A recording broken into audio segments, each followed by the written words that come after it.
दिल्ली के टिकरी कला स्थित पीवीसी बाजार में भीषण आग लग गई। आग इतनी भीषण है कि 36 दमकल गाड़ियां मौके पर आग बुझाने के लिए जूझ रही हैं। ये आग कल रात 8:30 बजे लगी। राहत की बात यह है कि आग में अब तक किसी के हताहत होने की कोई सूचना नहीं मिली है। फिलहाल अभी भी आग बुझाने की कोशिश जारी है और उम्मीद की जा रही है कि 2-3 घंटे में इस पर काबू पा लिया जाएगा।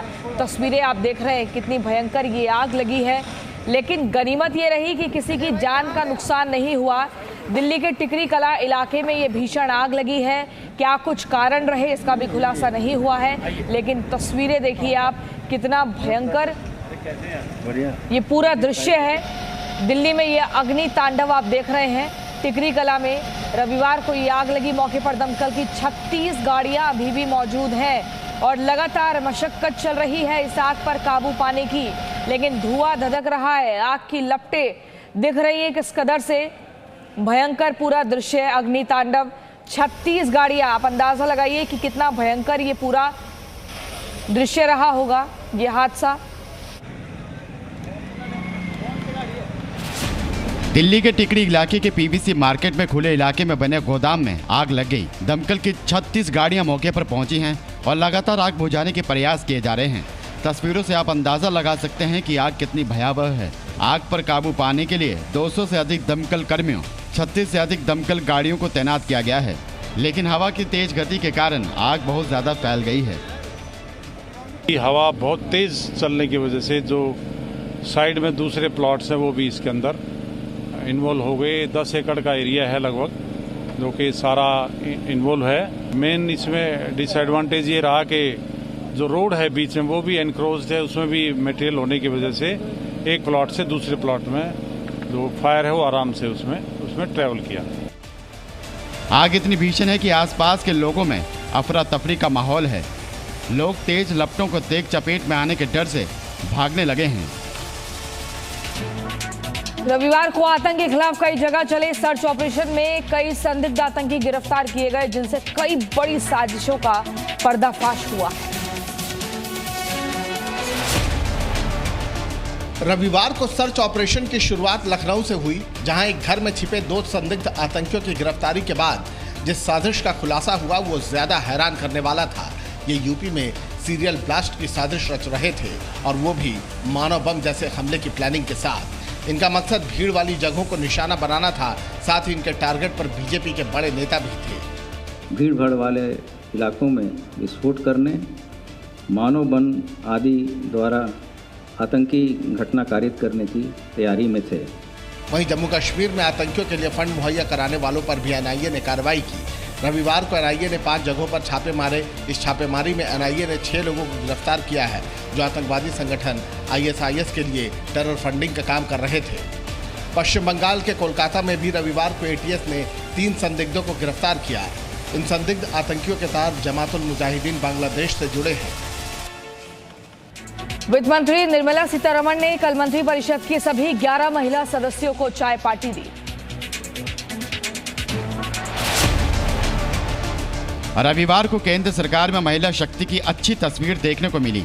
वित्त मंत्री निर्मला सीतारमण ने मोदी सरकार में शामिल महिला मंत्रियों को चाय पार्टी दी। इस चाय पार्टी में केंद्रीय मंत्रिपरिषद की सभी 11 महिला सदस्यों ने भाग लिया।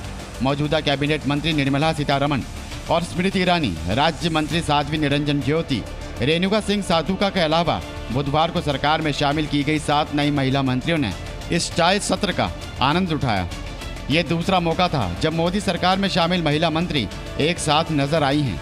इससे पहले कैबिनेट विस्तार के दिन भी निर्मला सीतारमण और केंद्रीय मंत्री स्मृति ईरानी ने बाकी महिला मंत्रियों के साथ तस्वीर खिंचवाई थी, जो सोशल मीडिया पर काफी वायरल हुई थी।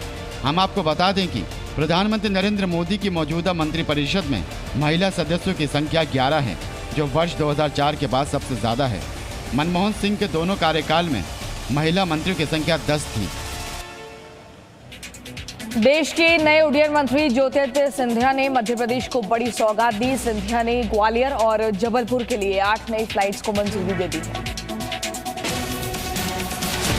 कोरोना संकट के बीच जहां कई योजनाओं पर कार्य जारी है, वहीं केंद्रीय उड्डयन मंत्री बनने के बाद ज्योतिरादित्य सिंधिया ने बड़ी पहल करते हुए मध्य प्रदेश के लिए 8 नई फ्लाइट को मंजूरी दी है। केंद्रीय मंत्री ज्योतिरादित्य सिंधिया ने उड्डयन मंत्रालय का प्रभार संभालने के बाद सबसे पहली सौगात मध्य प्रदेश के निवासियों को दी है। उन्होंने ट्वीट कर कहा कि मध्य प्रदेश के लिए 8 नई फ्लाइट्स स्वीकृत की गई है।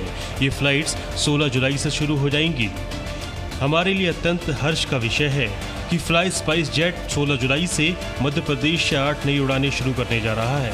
ग्वालियर से मुंबई, मुंबई से ग्वालियर, ग्वालियर से पुणे, पुणे से ग्वालियर, जबलपुर से सूरत और सूरत से जबलपुर, अहमदाबाद से ग्वालियर और ग्वालियर से अहमदाबाद। प्रधानमंत्री श्री नरेंद्र मोदी जी के कुशल नेतृत्व में उड़ान को नई ऊंचाइयों की ओर अग्रसर करने के लिए पूरी तरह से संकल्पित है।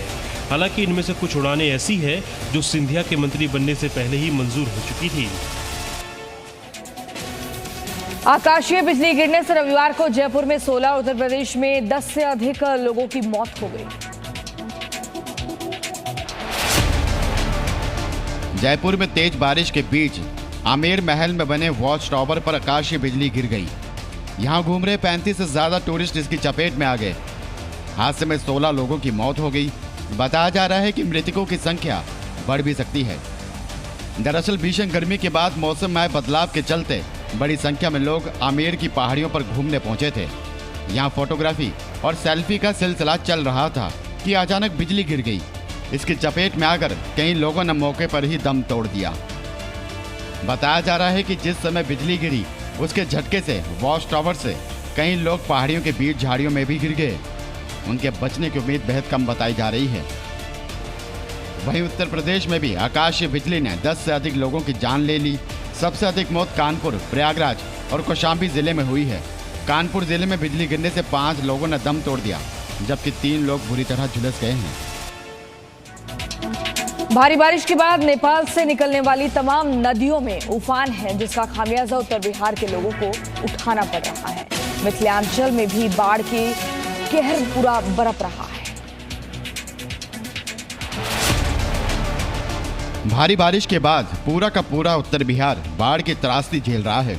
मिथिलांचल भी उसी में शामिल है। ये दरभंगा के बहादुरपुर प्रखंड के दिलाही की तस्वीर है। बाढ़ में लोगों के घर डूबे तो तंबू हाईवे पर डाल दिया गया, क्योंकि इस हाईवे से ऊंचा स्थान दूसरा नहीं है। अब इनके पास खाने पीने की परेशानी हो रही है। वही दरभंगा के ही केवटी प्रखंड में अधवारा समूह की नदियों ने कहर बरपा रखा है। केवटी के 26 पंचायत बाढ़ से प्रभावित हैं। जहां जो फंसे हैं उन्हें निकालने का काम चल रहा है। बाढ़ ने शहरी इलाकों को भी अपनी जद में लेना शुरू कर दिया है। पानी बस स्टैंड में भी घुस गया है। दरभंगा बस स्टैंड में पानी भरने से बसों के परिचालन में परेशानी आ रही है। वहीं मधुबनी में धौंस, कमला, भूती, कोसी समेत सभी नदियां अपने रौद्र रूप में हैं। जिले के बेनीपट्टी, मधेपुर, विस्फी समेत प्रखंड के कई गांव में बाढ़ का कहर टूटा है। पानी से घिर चुके लोग ऊंचे स्थानों की ओर पलायन कर रहे हैं। बिहार के चंपारण के इलाके में भी बाढ़ का खतरा कम नहीं हुआ है। बगहा अनुमंडलीय अस्पताल पिछले 10 दिनों से पानी में डूबा हुआ है।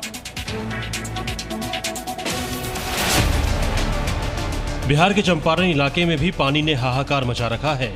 भारी बारिश के बाद नदियों ने रौद्र रूप अख्तियार कर लिया है। सिकटा प्रखंड में सिकरहाना नदी का दबाव बढ़ने लगा है।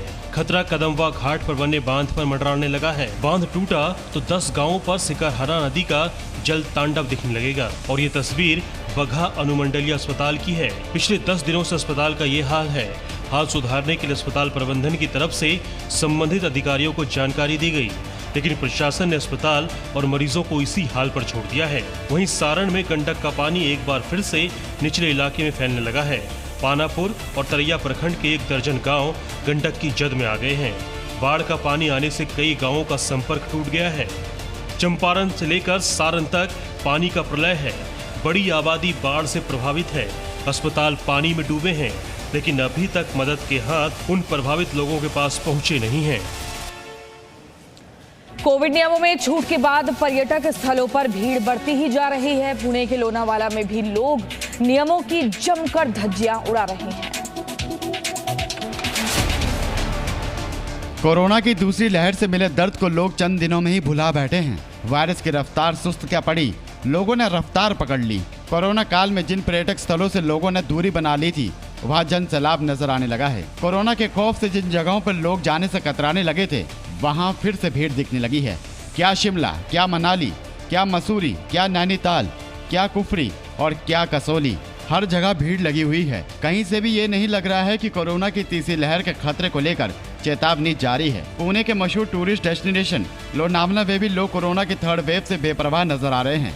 कोरोना को लेकर जारी सोशल डिस्टेंसिंग और मास्क जैसे प्रोटोकॉल ताक पर रख दिए गए हैं। कोरोना से हुई मौतों का खौफ निरादर है। तीसरी लहर के खौफ को लोगों ने दरकिनार कर दिया है। कोरोना की तीसरी लहर का खतरा बिल्कुल हमारे आसपास है। कई जगह तो डेल्टा प्लस के वेरिएंट के रूप में उसने ट्रेलर दिखाना भी शुरू कर दिया है। बावजूद इसके लोग बेहद लापरवाही बरत रहे हैं। कोरोना के चलते घर में दुबके लोग अब शिमला में भी जबरदस्त भीड़ लगाने लगे हैं। लोगों पर पुलिस प्रशासन का भी असर होते नहीं दिख रहा है। शिमला में रविवार को जैसे ही मौसम गुलजार हुआ, लोगों के चेहरे खिल उठे। तस्वीरें मॉल रोड की हैं, जहां संडे के दिन दूर दूर से आए भारी संख्या में सैलानी कूल मौसम का लुत्फ उठाते नजर आए। इस क्रम में वे भूल गए कि देश से अभी भी कोरोना गया नहीं है। ऐसे में प्रशासन की सख्ती का भी असर दिखाई दिया। मौज मस्ती के साथ मास्क और सोशल डिस्टेंसिंग का पालन भी हो, इसके लिए प्रशासन ने पर्यटकों को जागरूक किया। हालांकि कुछ लोग अभी भी बेपरवाह दिखाई दे रहे हैं। देखिए, पुलिस लगातार लोगों से अपील कर रही है कि नियमों का पालन करें। इससे पहले शनिवार को भी ऐसी ही तस्वीरें सामने आई थी, जब पुलिस प्रशासन को लोगों के पास जाकर उन्हें समझाना पड़ा कि नियमों का पालन जरूरी है। गर्मी से निजात पाने के लिए पहाड़ों की ओर भाग रहे सैलानियों को अपनी जिम्मेदारी समझनी होगी। उन्हें ये समझना होगा कि कोरोना देश से गया नहीं है, बल्कि वो ऐसी लापरवाहियों का इंतजार कर रहा है ताकि संक्रमण के जरिए वो एक बार फिर लोगों का अपना शिकार बना सके। इसलिए जरूरी है कि लोग चाहे जहाँ भी जाएं, नियमों का पालन जरूर करें। Presenting B News app, available on Google Play and App Store. Download it now.